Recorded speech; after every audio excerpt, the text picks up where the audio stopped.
সুতরাং এখন মানুষের কাছে যে অ্যাক্সেস আছে সোশ্যাল মিডিয়া সহ আরও নিউ এজ মিডিয়া, তার মধ্য দিয়ে কিন্তু এই মিসইনফরমেশন এবং ডিসইনফরমেশনের জবাব দেওয়া হচ্ছে। তবে আমরা বাংলাদেশের মিডিয়া হাউসগুলোতে যারা দায়িত্বে আছেন, গুরুত্বপূর্ণ দায়িত্বে আছেন, তাদেরকে সতর্ক করে দিতে চাই যে আপনারা সঠিক তথ্য উপস্থাপন করুন, আপনারা এই বায়াসনেসটা দেখাবেন না।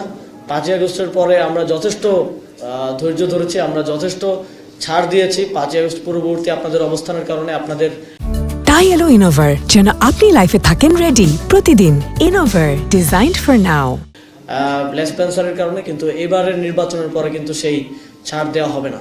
এবারের নির্বাচনে যারা এই বায়াসড অবস্থান গ্রহণ করছেন, যারা আমাদের সাংবাদিক ভাইদের মাঠ পর্যায় থেকে সংগৃহীত নিউজের ক্ষেত্রে বায়াসনেস দেখাচ্ছেন যে কোনটা প্রচার করা যাবে, কোনটা প্রচার করা যাবে না, এক পার্টির বা এক পক্ষের এক জোটের নিউজ ব্লক করে দিচ্ছেন, আরেক পার্টির বা আরেক জোটের নিউজটা ভিন্নভাবে উপস্থাপন করছেন বা ফ্রেমিং করছেন, প্রোপাগান্ডা ছড়াচ্ছেন, তাদের প্রতি আমাদের সতর্কতা আমরা জানাতে চাই যে এই নির্বাচনের পর আমরা এগুলো নোট রাখছি যে কারা এই ধরনের বায়াসড কার্যক্রম করছেন। আমরা 5ই আগস্টের পরে যেভাবে আপনাদের প্রতি এক ধরনের ক্ষমা করে দেওয়া হয়েছে বা এক ধরনের আপনাদের পূর্ববর্তী কার্যক্রমের জন্য কোনো ধরনের ব্যবস্থা গ্রহণ করা হয়নি, সেটা এবার হবে না।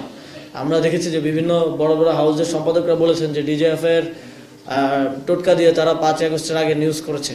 তো এখন নির্বাচনের আগে যদি আপনারা একই জিনিস করেন, কোনো নির্দিষ্ট পার্টি বা এজেন্সির দ্বারা প্রভাবিত হয়ে পক্ষপাতিত্ব করেন, তাহলে এইটার জবাব 12ই ফেব্রুয়ারি পরে আপনাদেরকে দিতে হবে।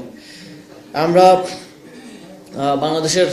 সর্বশেষ বাংলাদেশের জনগণকে আহ্বান জানাতে চাই যে 1400 পিতামাতার বুক খালি করে 30,000 আমাদের সহযোদ্ধাদের আহত হওয়ার মধ্য দিয়ে, আত্মত্যাগের মধ্য দিয়ে, এবং বাংলাদেশের কোটি কোটি মানুষের নিপীড়ন নিগৃহীত হওয়ার 17 বছরের ইতিহাসের পর বাংলাদেশে আজকে এই নির্বাচনের পরিবেশ তৈরি হয়েছে। একটি নির্বাচন হতে যাচ্ছে। যে কোনো মূল্যে এই নির্বাচনকে বাংলাদেশের ভালোর জন্য, সুন্দর বা ভবিষ্যৎ বাংলাদেশের জন্য আপনাদেরকে কাজে লাগাতে হবে। বাংলাদেশের জনগণের প্রতি আমাদের আহ্বান থাকবে যে আপনি যাকেই ভোট দেন, আপনি আপনার এলাকার স্বতন্ত্র প্রার্থীকে ভোট দেন, আপনি আপনার এলাকার শাপলাগুলির প্রার্থীকে ভোট দেন, অথবা দাঁড়িপাল্লার প্রার্থীকে ভোট দেন, অথবা ধানের প্রার্থীকে ভোট দেন। ভোট যাকেই দেন, আপনি ভোটটা দিতে আসবেন, কেন্দ্রে এসে আপনার ভোটাধিকার প্রয়োগ করবেন। দীর্ঘ 18 বছর যে আপনি আপনার ভোটাধিকার প্রয়োগ করতে না পারার কারণে প্রত্যেকটি পরিবার, প্রত্যেকটি মানুষকে এর খারাপ দিকটা কিন্তু দেখতে হয়েছে।